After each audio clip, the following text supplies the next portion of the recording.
ಮಸ್ತ್ ಮಜಾ ಮಾಡೋಣ ಅಂತಾನೆ ನಾವು ಹೋಗಿದ್ದಿದ್ದೆ ಒನ್ ಡೇ ಟ್ರಿಪ್ಗೆ. ಎಲ್ಲಿಗೆ ಹೋಗಿದ್ವಿ ಗೊತ್ತಾ? ನಾವು ಹೋಗಿದ್ದೆ ಫ್ಯಾಮಿಲಿ ಜೊತೆ. ಅದು ನಮ್ಮ ಬೆಸ್ಟ್ ಫ್ಯಾಮಿಲಿ ಜೊತೆ ಹೋಗಿದ್ದಿದ್ದೆ. ರಾವಿಶಿಂಗ್ ರೀಟ್ರೀಟ್ ಅಂತ, ಅದು ರಾಮನಗರದಲ್ಲಿದೆ. ಸೊ ನಾವು day out package ತೊಗೊಂಡಿದ್ರಿ.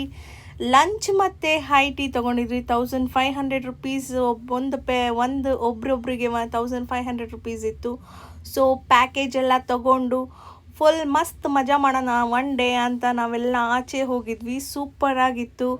Activity games ಆಡಿ, ಎಷ್ಟೋ ವರ್ಷ ಆದಮೇಲೆ ಆ್ಯಕ್ಟಿವಿಟಿ ಗೇಮ್ಸ್ ಎಲ್ಲ ಆಡಿದ್ವಿ ಫ್ಯಾಮಿಲಿ ಜೊತೆ. ಅದು ಫ್ಯಾಮಿಲಿ ಜೊತೆ ಆಡೋದು ಹೋಗೋದು ಅಂದರೆ ತುಂಬಾ ಇಷ್ಟ ನಮಗಂತೂ. ಸೊ ಅದರಲ್ಲೂ ನಮ್ಮ ಫ್ಯಾಮಿಲಿ ಅಂದರೆ ಬೆಸ್ಟ್ ಫ್ಯಾಮಿಲಿ.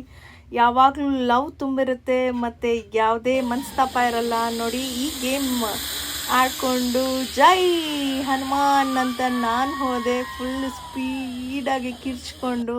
ಹಾಗೆ ನನ್ನ ಮಗ ಹಿಂದೆನೇ ಜಿಪ್ ಲೈನಲ್ಲಿ ಫುಲ್ ಮಜಾ ಮಾಡ್ಕೊಂಡು ಬಂದ. ಯಾರೆಲ್ಲ ಒಂದಿನ ಟ್ರಿಪ್ ಹೋಗಬೇಕು ಅಂದರೆ ನಾನು ರೆಫರ್ ಮಾಡ್ತೀನಿ. ಯಾವುದಾದ್ರೂ ರೆಸಾರ್ಟ್ಗೆ ಹೋಗಿ ಫುಲ್ ಮಸ್ತ್ ಮಜಾ ಮಾಡ್ಬೋದು. ನಾವು ಲೈವ್ ಕೌಂಟರ್ ಇತ್ತು, ಊಟ ಮಾಡಿದ್ವಿ. ಚೆನ್ನಾಗಿ ಕೊಟ್ಟಿರೋ ಅಮೌಂಟ್ಗೆ ಬಾರಿಸ್ಬೇಕಲ್ಲ, ಸೊ ಆಗಲಿಲ್ಲ ಅಂದರೂ ಚೆನ್ನಾಗಿ ಬಾರಿಸ್ಕೊಂಡ್ರಿ. ಲೈವ್ ಚಿಕನ್ ಇತ್ತು, ತವಾ ಚಿಕನ್ ಇತ್ತು, ಲೈವ್ ಕೌಂಟರ್ ಇತ್ತು. ಸೊ ಎಲ್ಲರಿಗೂ ಇಷ್ಟ.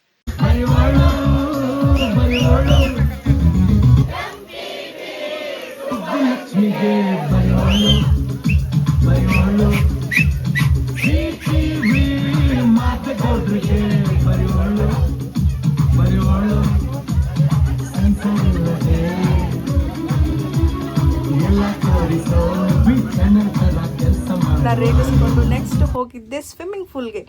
ತುಂಬ ಕೋಲ್ಡ್ ಇತ್ತು ಸ್ವಿಮ್ಮಿಂಗ್ ಫೂಲು. ಸೊ ಸ್ವಿಮ್ಮಿಂಗ್ ಫೂಲೆಲ್ಲ ಆಗೋಷ್ಟರಲ್ಲಿ 6:30 ಆಗೋಯ್ತು. ಸೊ ಎಲ್ಲ ರೆಡಿಯಾಗಿ ಲಾಸ್ಟ್ ಆ್ಯಂಡ್ ಬಟ್ ಲೀಸ್ಟ್ ಅಂತ ಒಂದು ಸೆಲ್ಫಿ ತೊಗೊಂಡ್ರಿ. ಆಮೇಲೆ ರೆಸಾರ್ಟ್ಗೆ ಟಾಟಾ ಬಾಯ್ ಬಾಯ್ ಹೇಳೋ ಟೈಮ್ ಬಂತು. ಮನೆಗೆ ನೈಟ್ ಮನೆಗೆ ಹೋದ್ರಿ 9:30ಗೆ.